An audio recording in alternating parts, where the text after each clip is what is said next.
Drama serial शराकत के अगले किस्त में आप देखेंगे एक ऐसा मोड़ जिसके बाद सबकी जिंदगियां बदल कर रह जाएंगी।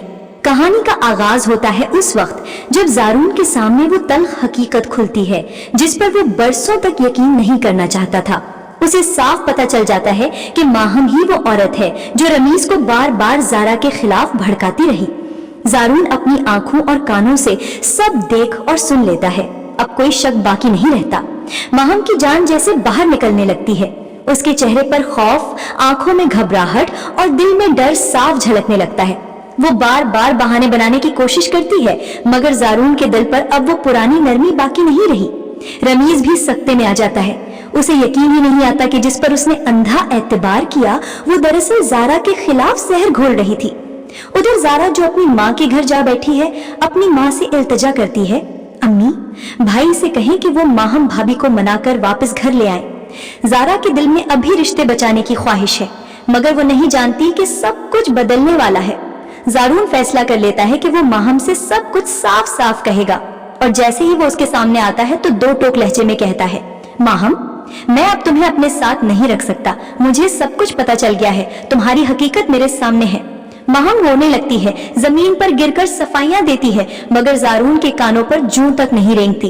अब वो वही जारून नहीं रहा जो उसके आंसुओं पर पिघल जाता था। इसी दौरान मासूमा रमीज के कान में जहर घोलती है। वो कहती है, बेटा अब तुम्हें जारा को तलाक देनी होगी। देख लो जारून भी तो माहम को साथ रखने से इनकार कर चुका है।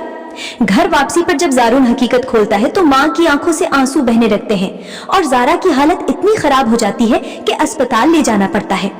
जारून की मजबूरी ये है कि कुछ दिन माहम को बर्दाश्त करे मगर तकदीर का फैसला अलग ही है।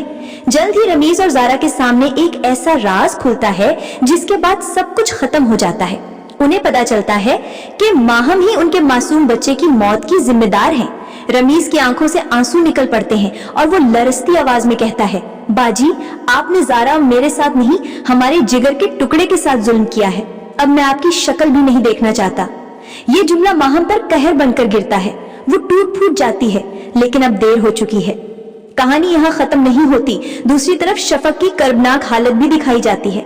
न अच्छा खाने को है न पहनने को मगर वो अपने दो मासूम बच्चों के लिए सब कुछ सह रही है। वो भूखी सो जाती है मगर बच्चों को भूखा नहीं सोने देती। जारून जो अब सब कुछ समझ चुका है फैसला करता है कि वो शफक को घर वापस लाएगा मगर शफक गुस्से से कहती है, जारून आपके पास मेरे लिए वक्त उस वक्त कहाँ था जब मुझे आपकी सबसे ज्यादा जरूरत थी। आपने भी माहम की बातों में आकर मुझे तोड़ दिया था। फिर वो जारून के सामने राशिद के सारे मैसेजेस और कॉल्स रख देती है। अब जारून को यकीन हो जाता है कि राशिद और माहम दोनों एक साथ मिलकर सबको धोखा दे रहे थे। जारून गुस्से में आग बबूला होकर राशिद के पास जाता है।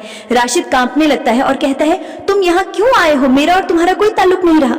जारून की आंखों में गुस्सा भड़कने लगता है। वो धारते हुए कहता है, अब सच उगल दो, तुम्हारा और माहम का असल रिश्ता क्या है? और जैसे ही जारून उस पर हाथ उठाता है राशिद सब कुछ मान लेता है। वो एतराफ कर लेता है कि माहम ही उसके साथ मिलकर सबको धोखा देती रही थी।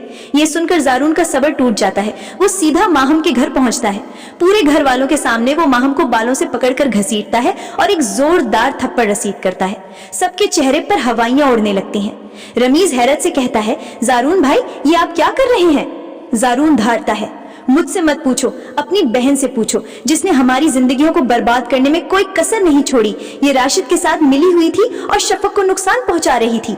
रमीज की आंखों में आंसू आ जाते हैं। वो टूटे दिल से कहता है, माहम मैंने कभी सोचा भी नहीं था कि आप इतनी गिरी हुई हरकत कर सकती हैं। आज मुझे अफसोस है कि मैंने आप पर कभी एतबार किया। मेरा फैसला आखिरी है, ना मैं आपको मुंह लगाऊंगा और ना इस घर में देखना चाहूंगा।